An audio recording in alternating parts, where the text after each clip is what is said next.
এবার new York সিটির Democrat দলীয় মেয়র প্রার্থী জোহরান মামদানির প্রশংসায় মেতেছেন ইলন মাস্ক। এক্সে একটি ভিডিও শেয়ার করে ক্যাপশনে এই বিলিয়নার লিখেছেন, জোহরানি ডেমোক্রেটিক পার্টির ভবিষ্যৎ। এই ভিডিওটি গত 26 অক্টোবর নিউ ইয়র্ক সিটিতে অনুষ্ঠিত একটি সমাবেশের।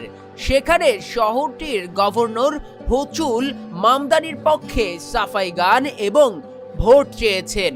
তার সঙ্গে উপস্থিত ছিলেন বার্নি স্যান্ডার্স ও আলেকজান্দ্রিয়া ওকাসিও-কর্তেস। সমর্থকদের উদ্দেশ্যে হোচুল বলেন, এই নির্বাচনের মাধ্যমে শুধু শহর নয়, দেশকেও পুনর্দখল করতে হবে। জোহরানকে নির্বাচিত করুন, আমেরিকাকে ফেরত আনুন। হোচুল গত সেপ্টেম্বরেই দ্য নিউ ইয়র্ক টাইমসে লেখা এক নিবন্ধে মামদানির প্রশংসা করেছিলেন। সেখানে তিনি লিখেছিলেন, আদর্শিক পার্থক্য থাকলেও আমি বিশ্বাস করি মামদানি নিউ ইয়র্ক সিটির জন্য প্রয়োজনীয় সাহস নিয়ে কাজ করবেন। তথ্য বলছে 33 বছর বয়সী মামদানি এই নির্বাচনে বাসস্থান খরচ নিয়ন্ত্রণ, ভাড়া সহনীয় করা ও উচ্চ আয়ের ব্যক্তিদের উপর কর বৃদ্ধি, এই তিনটি ইস্যুকে কেন্দ্র করে প্রচারণা চালাচ্ছেন।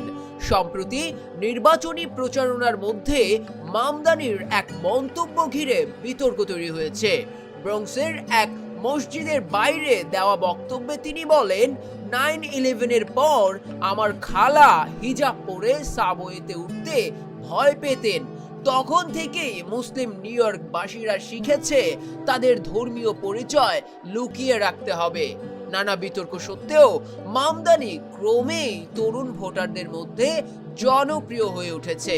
আর ইলন মাস্কের মতো প্রভাবশালী ব্যক্তির প্রকাশ্যে প্রশংসা তার প্রচারণায় নতুন গতি যোগ করেছে বলে বিশ্লেষকদের মত। Voice of leaders .news